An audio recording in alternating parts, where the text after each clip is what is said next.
Yeah, credit to Florida Atlantic for changing the momentum there in the fourth quarter. I thought, we did a really good job early on in the game, overcoming turnovers against a very explosive offense to give ourselves a halftime lead, and then played a very good third quarter, which had been an Achilles heel of ours. But, really at the end of the day, we have got to take care of the football, and I think the story of the game is, three scores, 22 points off of turnovers, I thought we've done a good job with the turnovers. Obviously, FAU had created a lot of turnovers through the course of the first half of the season plus, but for us to really have that lead 28-20 in the fourth, and really the pendulum swung, as a result of turnovers and then missed tackles. I think our defense played very, very well, and then the floodgates opened up there in the fourth quarter. And I think we, as a program,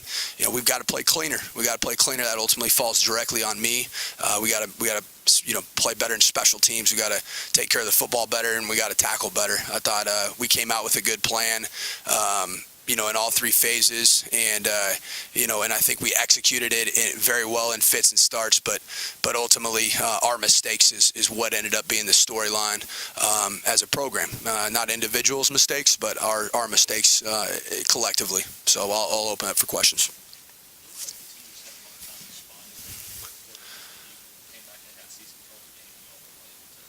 Yeah, and that had been such a hallmark of our team this year, especially in even in the course of that game, we'd really come back from some significant momentum swings, and our defense had played very effectively on short fields early on in the first half off some turnovers and, a muffed punt return that hit a shield or one of our hold-up guys on the edge. In the fourth quarter, we needed to make plays. We needed to get some juice going offensively to really just kind of kill the momentum. And honestly, FAU did a great job in the fourth quarter. They covered us well. Got good pass rush, and I think that was ultimately what really cost us, is not being able to make that significant play that really put us back over the edge.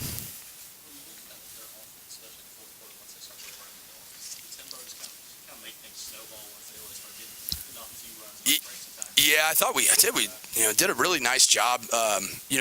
Probably about 2.5 quarters of the game, minimizing their tempo by getting off the field on defense, and that was a big emphasis for us this week. We got to get off the field.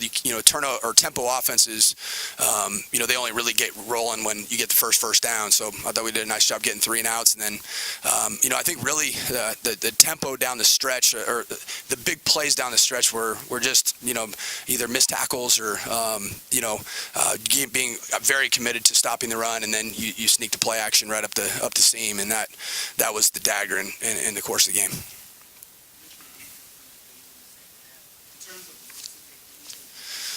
Played a lot of man coverage. We made some plays against man coverage. Jaquez Sloan made a couple plays against man coverage. Quinn Jernigan made some plays. Cam Eccles-Looper made some plays. It makes it a lot tighter. It makes those throws and catches are tighter, more contested. I mean, we threw the ball 56 times for 371 yards, which should be enough to score enough points to win the game. We rushed the ball for, if you take out the big sack. We rushed the ball for well over 100 yards, which was improvement.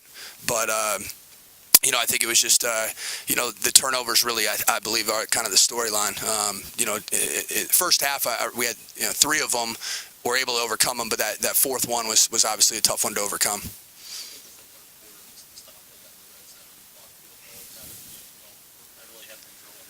Yeah,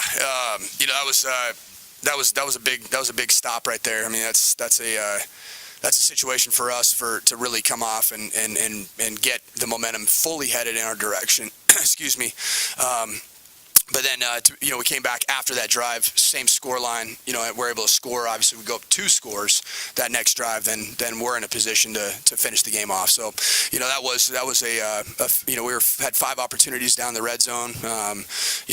Converted, for touchdowns on 4 of those 5. That 5th one really was a big one. You're absolutely right.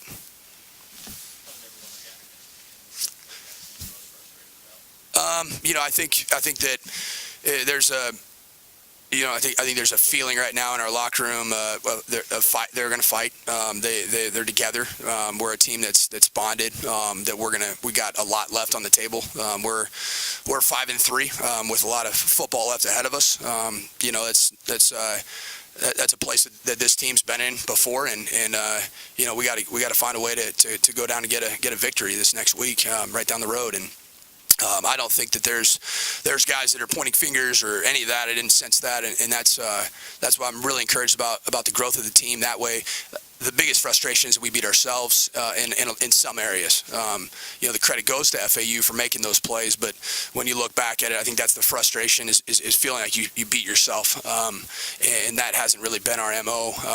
From a turnover standpoint and from making mistakes in special teams, and that was out of character for us. And FAU contributed us beating ourselves. So, but we gotta make sure we clean that up and play our best ball for the next 4 weeks. Seeing that first half, the defense really bailed you out in a lot of situations. What was that for you in the second half, especially running the football that kind of allowed them to blow that game open? It was just tackling. I think that back is special. Singletary's he is special. Got a lot of respect for him.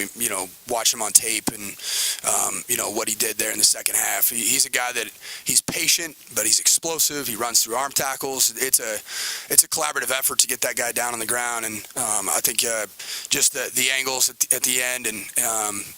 I think that was probably the bigger adjustment that was made was just, I think that they kept feeding their guy and he made some incredible plays, and we have to tackle better down the stretch.